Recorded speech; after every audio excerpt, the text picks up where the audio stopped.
Barcelone a une nouvelle fois battu une équipe de Valence insignifiante qui n'a pas retenu la leçon de la défaite 7-1 subie à Montjuïc il y a moins de 2 semaines. L'équipe Blaugrana complétera le tirage au sort des demi-finales de la Copa après avoir battu ses rivaux en une demi-heure. Ni le changement de formation de l'équipe noire et blanche, ni le facteur Mestalla n'ont inquiété un Barcelone écrasant dans la possession du ballon, 78%, et mortel dans la surface, 8 tirs au but et 5 buts. Le stade Mestalla, qui avait enregistré une forte affluence, perdait peu à peu des supporters dans les tribunes en raison d'un score retentissant en première mi-temps et du manque de réaction de son équipe, pas un seul tir au but en seconde période.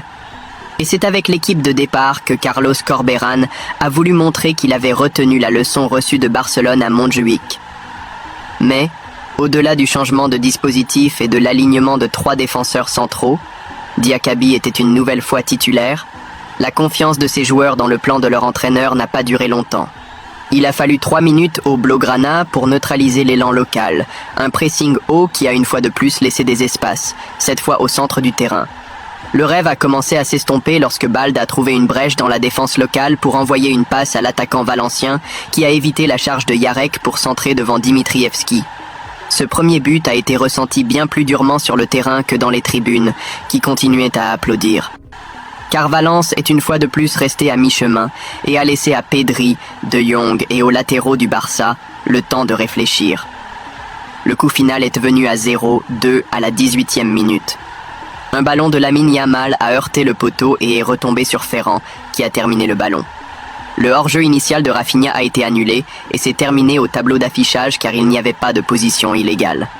En l'absence de Pepelu et de Guillamón, le langage corporel de Flick était celui d'un joueur assistant à une séance d'entraînement sur le terrain de l'adversaire et devant un public.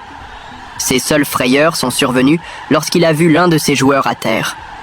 Pedri a été victime d'un tacle de Guillamón, qui est resté impuni de manière incompréhensible, et d'une autre blessure de Sadik, un carton jaune.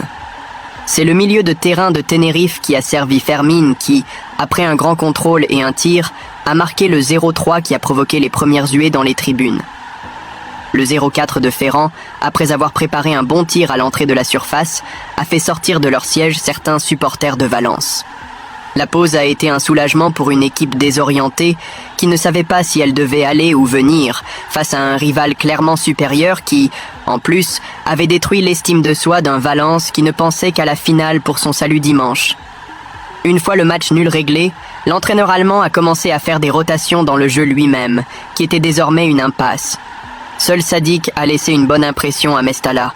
2 actions annulées pour hors-jeu ont abouti à un tir heurtant le poteau et à un penalty. Mais Barcelone, à mi-course, a également créé le danger. Lamine Yamal a touché le cadre, sa deuxième tentative au but, avant de marquer après que le tir de Diakaby ait été dévié de peu à côté. Le match s'est terminé avec quelques espaces vides dans les tribunes et quelques olé et oui moqueurs de ceux qui avaient choisi de rester jusqu'à la fin.